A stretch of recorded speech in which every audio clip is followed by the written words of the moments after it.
Hi there. I'd like to talk today about the most recent book that I've read from James Holland, Cassino 44. I was drawn to this because of my recent work at Origins and here on the Line of Departure channel on Mark Wayne Clark and the Italian front. And this is an exhaustive treatment of the attacks on Cassino, Anzio, and the capture of Rome in 1944. Holland is termed in a lot of people's viewpoints as a popular historian. I don't see that as an insult. I see that as an advantage. There are people who write for an academic audience and they do good work. It's peer reviewed. As you saw in my previous presentation on the Journal of Military History, they advance the art of their profession. At the same time, you may not have a whole lot of people reading it. A popular historian is going to sell tons of books. He's more likely to sell tons of books, and he is going to get his scholarship and his views across to a lot more people. Plus, there's the advantage of inspiring other people to go into that profession. We've seen that with physicists. I'm thinking of Michio Kaku, who writes very accessible, good books. I read his book, Quantum Supremacy, and was very, very impressed. And people like him will inspire younger aspiring scholars to go into physics. And the image that always remains in my mind from that perspective is Professor Proton, brilliantly played by Bob Newhart on The Big Bang Theory, who popularized physics for kids and inspired the brilliant and supremely irritating Sheldon Cooper to become a physicist. Popularizers can be my heroes. There's less snobbishness. They write for a more general audience, and they're not necessarily just reinforcing what they already know or believe, but they are advancing the art, if you will, but on a much broader front. Their readership is higher. Their writing is often better because they follow a rule that, at least they do it implicitly if they don't do it explicitly. My old biology teacher at Shadyside Academy, Jim Waybrand, had a rule about writing, which is you write for intelligent but ignorant Martians. A popular historian, as good as James Holland, will do that even if it's not explicitly in his mission statement. That they will educate the reader in such a way that they become less ignorant. They assume their intelligence. They don't condescend to the reader. Instead, they stimulate them.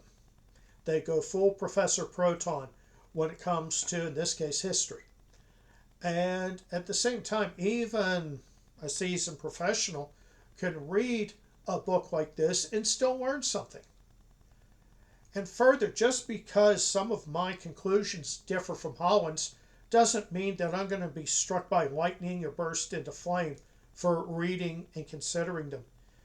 And I can still recommend the book. I can point out where our conclusions with similar evidence may differ. This is great because I see any field, any intellectual field, is basically a Hegelian dialectic.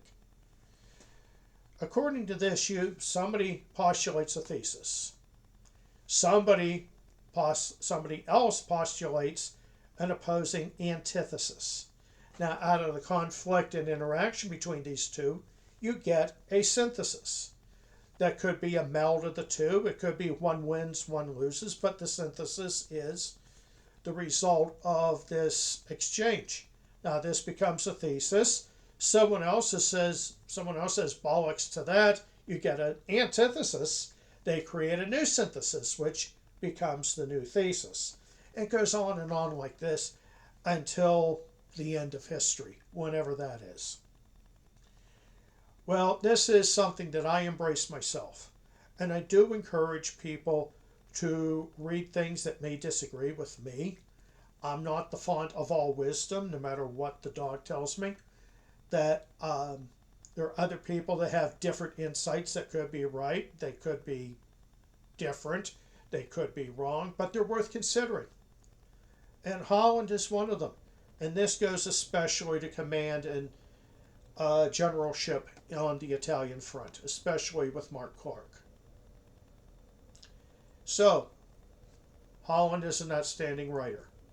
He uses a lot of primary source letters and a lot of diaries from Italian civilians, from soldiers on all sides. This was a polyglot Allied army engaged with the Germans. The Fifth Army at one time or another included Americans, British, Canadians, French, including French Arabs, Poles, New Zealanders, Indians. That it's a complex army that left a lot of records and a lot of personal viewpoints, which gives a human element as well as scholarly military historian's viewpoint towards events. He resembles, in some ways, Holland resembles Cornelius Ryan, who wrote three of the best works on European theater military history that I've read. The Longest Day, which was a great movie. The Last Battle, which covers the final fall of Berlin.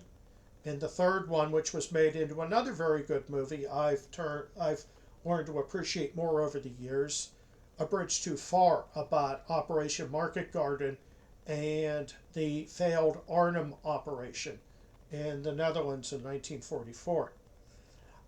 Excellent work, and if you're going to emulate a writer, Ryan is one to emulate. I think that Holland does a great deal of that, but he does not have the ability to interview people, participants, that Ryan did, as Ryan ended his work in about 1974, 30 years after Arnhem, when there were plenty of veterans and Dutch civilians still alive. Today, writing on World War II, you can figure most of the people who have viewpoints to contribute, most of them have already died. So you have to go to documentary sources. These also give good views of tactics and planning and operations, especially from the documents generated by officers. So he takes this and he analyzes it quite well, and he writes very clearly. And to me, clarity is one of the chief virtues of writing. Academics sometimes seem to denigrate it, especially when they can't write. And it's one of the real criticisms I've had of political science over the years, that it can be what everyone knows expressed in a way that no one can understand. But historians tend to be better writers, and I would put Holland as one of the better in this field. So as a popularizer, as a popular historian, as someone who can contribute to the field and its understanding by a broader audience, he's pretty close to the top. Now, he does go against the consensus of a lot of historians when it comes to Clark. Holland takes a very charitable view, shall we say, towards Mark Wayne Clark. That he acknowledges he could be irritating, irritable, prone to offense, but also points out that this was mitigated by the tolerance and the sunnier personality of his immediate boss, General Sir Harold Alexander, who was an extremely pleasant individual with a great flair of issuing orders that were orders, but they came across as suggestions. That it was clear what he wanted, but he could be unfailingly polite about it and generate confidence. And he sometimes clashed with Clark. And the way that James Holland describes it, it's more or less Clark's fault. And if Clark were to object to something that Alexander did, such as Alexander's perceived interference in Sixth Corps operations on the Anzio front, he would get in his face, figuratively, with messages. Alexander was diplomatic enough that he could make Clark feel better about it, not quite maybe apologize, but say, I was just reinforcing what we had already agreed should be done. That he could turn it into not stepping on Clark's head to reach a subordinate, not doing a Stonewall Jackson, interfering with A.P. Hill, but he was reaffirming Clark's judgment. And it speaks very well for Alexander, whom Holland likes. But Holland makes a lot of argument that Clark has been unfairly persecuted by historians over the years. For example, things that went badly wrong were not Clark's fault. It was a subordinate. Anzio was a great case in point, where John Lucas, the commander of 6th Corps in the 5th Army, landed at Anzio, who was expected to make a decisive push towards the Alban Hills, maybe not to take Rome, but to force German units to leave the Cassino front and facilitate an offensive there.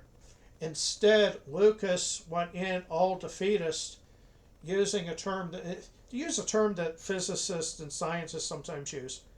It was an eat-war. He approached it as an eat-war problem, as in, it won't work. From a military history standpoint, he was kind of like George McClellan, in my view at least, not Holland. He never makes that comparison. But George McClellan would just stand there and demand more reinforcements and wait for this massive army that Lee had that outnumbered him many times over to attack him, and I hope I don't lose, thereby infuriating Abraham Lincoln and anyone else who was paying attention. That Lucas was in that mold. And he did not fight to win at Anzio. He fought not to lose. And thus his offensive mission failed. He did not distract a whole lot of units away from Cassino. Allied offensive prospects did not improve very much for this expensive and, in terms of resources, landing that required diversion of landing ships from Normandy. They would only be released from Anzio at the last minute. It was a risk, and Lucas threw it away by not taking calculated risks. Now, Holland shows Clark going to Anzio frequently and trying to light a fire under Lucas's butt. And it never seemed to work. Lucas was determined to consolidate his position and await a German attack. And he gave them enough chances to build up their forces and counterattack at Anzio. And even the beachheads were never quite out of artillery range. So you could chalk that up as a failure based on excessive caution. Holland makes the point that Clark may have been relieved earlier than he was. The original plan was, if he was relieved, Lucian Trescott, one of the better division commanders in the American Army and commanding a division at Anzio, would take over. But there was some question whether Trescott was ready. Eventually, Lucas tried everybody's patience way too much by doing little, so he was relieved, justifiably so, in my view, as well as Holland's, and he was replaced by Trescott. who did far better. So Holland kind of takes the blame from Clark when it comes to the inactions of Sixth Corps at Anzio. But I keep on thinking of the Marine barracks bombing in Lebanon and Ronald Reagan's response. A lot of his critics said that he was to blame for this. He was at the top of chain of command. He's the President of the United States. We lost over 200 Marines in a terrorist attack. I've actually known people who were there, including one guy who was a guard who couldn't get the magazine into his rifle fast enough to stop the truck when he was on sentry duty. And he had to live with the deaths of over 200 buddies because of this. Well, Ronald Reagan had a very good response to this, and I think valid, that applies to Clark in this point. And I'm surprised it's not used more. But in the wake of this terrorist bombing, President Reagan said he was not to blame.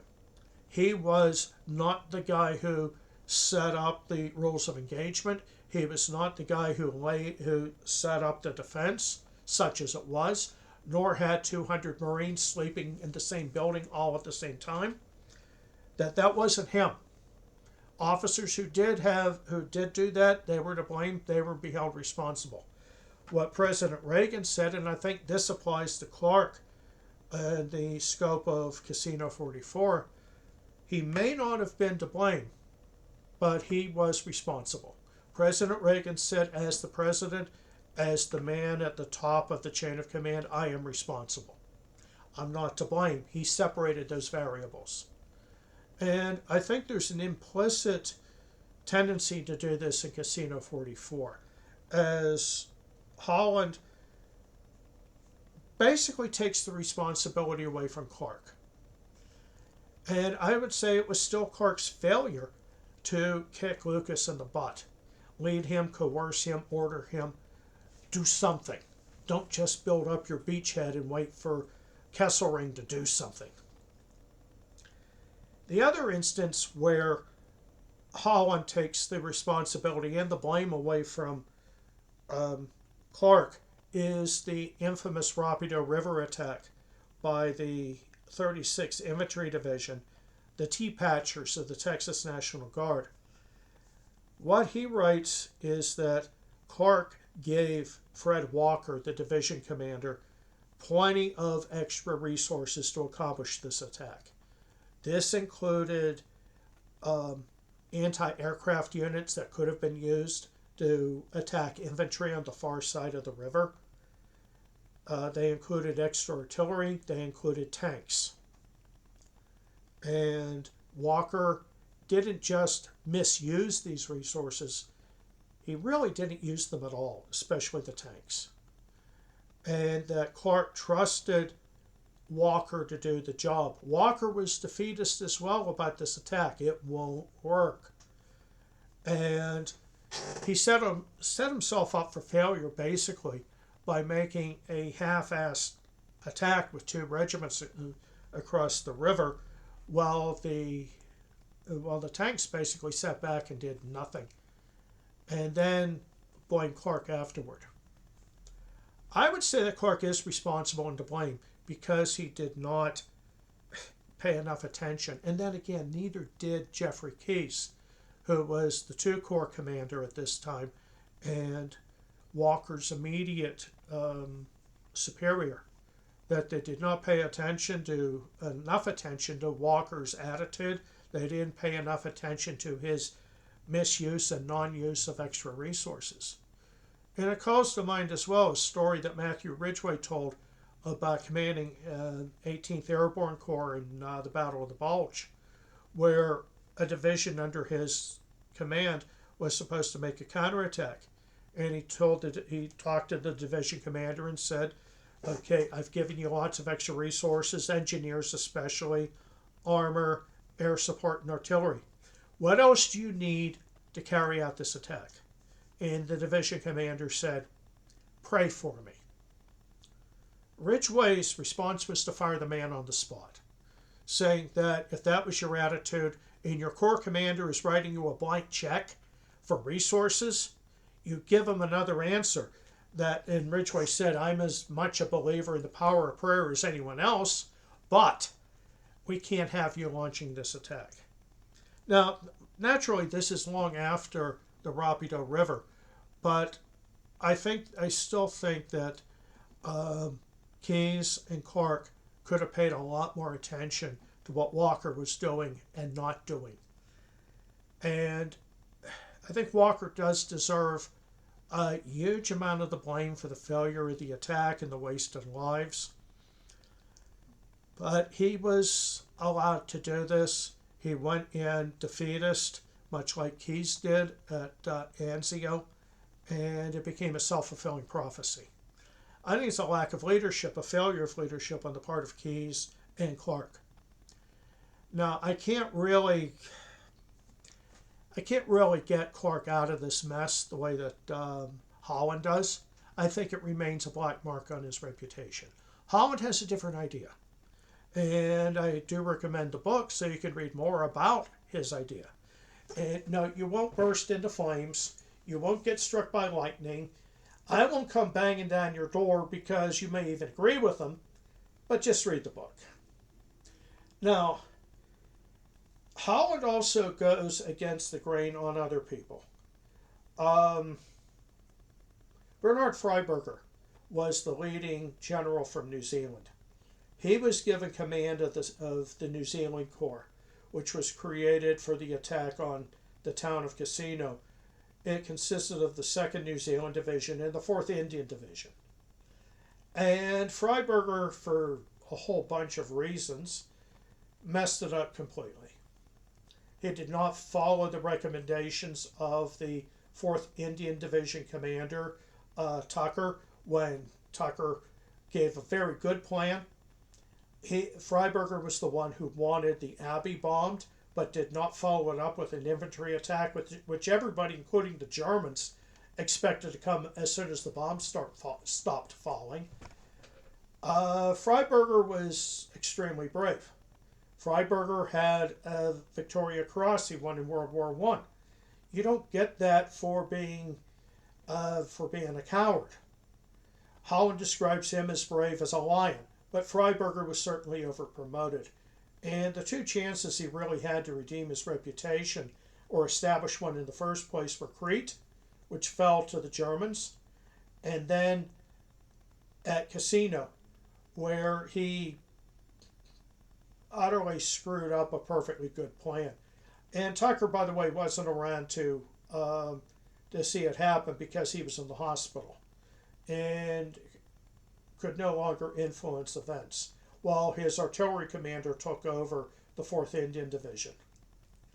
So I would say that Holland is on the right track when it comes to Freiberger. On the German side, he definitely goes against the grain in his appraisal of Albert Kesselring. Smiling Albert. Smiling Albert Kesselring was a First World War artilleryman who transferred to the Luftwaffe and then commanded ground troops in Italy. And Kesselring got his nickname because he always seemed to be in a good mood. Nice guy. Not. This is why he was imprisoned after World War II for war crimes committed against the Italians in Rome. And also it was on his watch that much of the Italian army was rounded up when the country switched sides. The Italian army was rounded up and shipped to concentration camps. So that's on Smiling Albert. And you can't paper over those iniquities. Now, historians tend to look at Kesselring as a defensive genius of some sort. Holland makes a very, very convincing argument that he was not. That a better strategy than trying to defend every hill southeast of Rome would have been to abandon Rome entirely and retreat to prepared positions on a line between Pisa and Rimini towards the north of Italy. that they could have retreated in good order. Their units would have been closer to full strength, and the Allies would have been pressed to follow up. All the while that you have Rome there, which they would occupy, have to reestablish order, and implicit in Holland's argument, they would have had the additional burden of restoring city services as they had to in Naples, which was an absolute nightmare. That it would not have been a merry chase up the peninsula. That this was a better strategy. Now, Kesselring opted to defend every inch of ground. He committed units piecemeal to do this. He would break up divisions and send battalions hither and yon for a last-ditch defense everywhere, wearing down his troops steadily. Now, of course, Allied strength was being worn down, but the Allies could replace their troops a lot better. Even the British could replace troops better in the February and March 1944 than the Germans could. That he would send in penny packets, to use Holland's favorite term here, to defend. And sometimes, too, once the Germans had to retreat from the Gustav line, that they were fighting not in their fallback position, but in front of it, thereby negating the full effects of their own fortifications. Now, why would Kesselring do this? It's because a little idiot corporal in Berlin was telling him to. That little mustache douche face from Austria told him to hold every hill. Do not give up any territory unless I approve it. So, of course, Kesselring, like a good little Nazi, did his Sieg Help salute and did exactly what he was told, with little or no effective opposition nor feedback to the Fuhrer. That he was too faithful to his Fuhrer. He was very quick to implement his orders, not just in terms of strategy and tactics, but also in terms of human rights abuses, including retaliation against the Italian population in Rome, especially after the bombing of an SS unit by Italian resistance fighters who planted a bomb inside of a trash cart. And Holland shows Kesselring to be way too Führertreue, way too true to his Führer. And it impacted his judgment and his character and his reputation.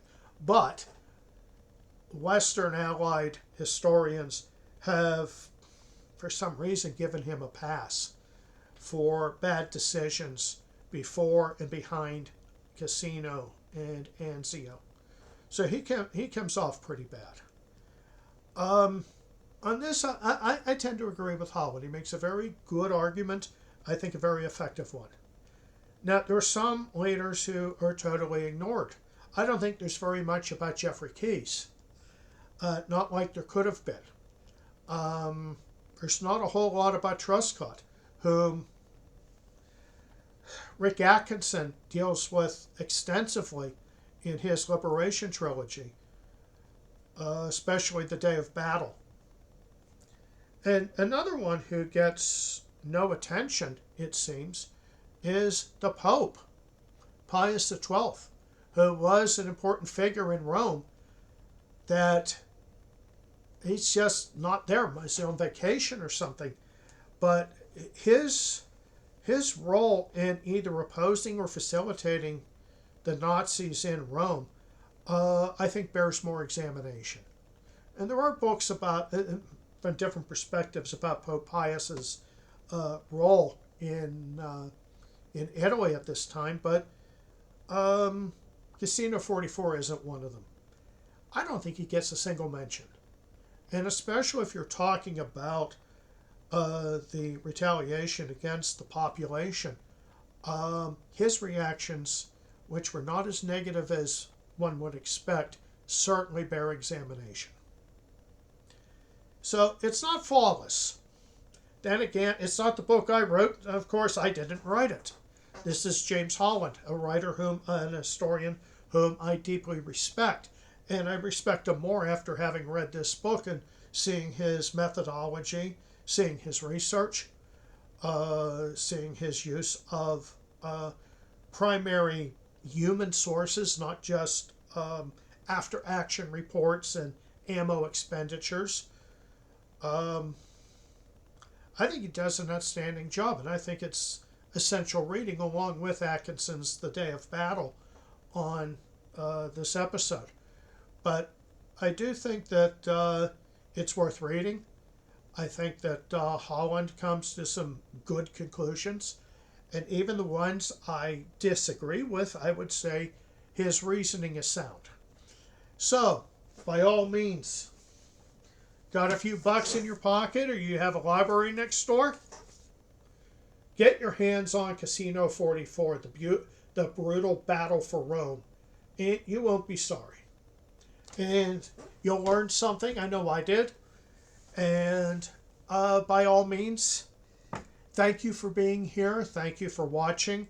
And as always, please share and please subscribe. There's more coming, but it will be on different subjects in the future as well. Whole bunch of different subjects. And I'll be here cranking out material, which if you're an educator, you can use in the classroom or you can assign to students. I think they'll have more unpleasant assignments than looking at my bald head and hearing my Pittsburgh voice. And if you're a student, you can use this as research. Any teacher who tells you that it's not academic, send them in my direction. I'll get their minds right. So, thank you once again, and I will see you with the next video. And again, please share, like, subscribe, and tell your friends. Thank you very much.